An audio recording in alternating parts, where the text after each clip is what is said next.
জুলাই ও আগস্টে বৈষম্য বিরোধী ছাত্র আন্দোলনের শেষ পর্যায়ে রাজধানী সহ দেশের প্রায় ৫০০ থানায় হামলা ও অস্ত্র গোলাবারুদ লুটপাট করা হয়। এসব অস্ত্র ফেরত দিতে বারবার আহ্বান জানানো হলেও ১ সেপ্টেম্বর পর্যন্ত জমা পড়ে মাত্র ৩,৮৮০টি বিভিন্ন ধরনের অস্ত্র, ২,৮৬,৩৫৩ রাউন্ড গুলি, ২২,২০১টি টিয়ার শেল এবং ২,১৩৯টি সাউন্ড গ্রেনেড। কিন্তু অধিকাংশ অস্ত্রই জমা পড়েনি।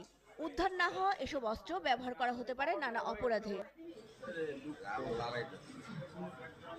গণমাধ্যমের তথ্য বলছে, দেশে বৈধ অস্ত্রের সংখ্যা কম বেশি ৫০,০০০। রাজনৈতিক দলের নেতাকর্মীদের হাতে আছে ১০,০০০-এর বেশি অস্ত্র। এর মধ্যে গত ১৬ বছরে আওয়ামী আমলে যেসব অস্ত্রের লাইসেন্স দেওয়া হয়েছে সেগুলো স্থগিত করেছে স্বরাষ্ট্র মন্ত্রণালয়। লাইসেন্স স্থগিত করা এসব অস্ত্র ছাড়াও আইন শৃঙ্খলা রক্ষাকারী বাহিনীর বেহাত হওয়া অস্ত্র এবং অবৈধ দখলে থাকা অস্ত্র উদ্ধারে মধ্যরাত থেকে যৌথ বাহিনীর অভিযান শুরুর বার্তা দিলেন স্বরাষ্ট্র উপদেষ্টা। অবৈধ বা বৈধ সব অস্ত্র জমা দেওয়ার শেষ। রাত ১২টা থেকে আমাদের যৌথ বাহিনী অপারেশন শুরু হবে হাতিয়ার কালেকশনের।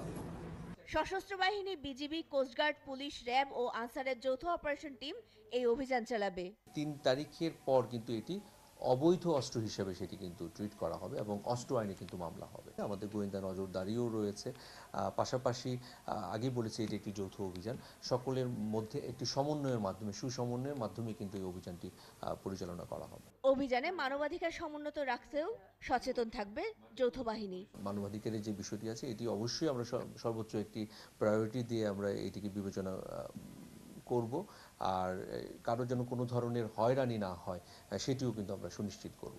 সব বাহিনী ও গোয়েন্দা সংস্থার সহায়তায় মহানগর এলাকাগুলোতে অভিযান পরিচালনা করবেন পুলিশ কমিশনার। জেলা ম্যাজিস্ট্রেটের নেতৃত্বে কোর কমিটির মাধ্যমে স্থগিত করা লাইসেন্সের তালিকা ধরে চলবে অভিযান।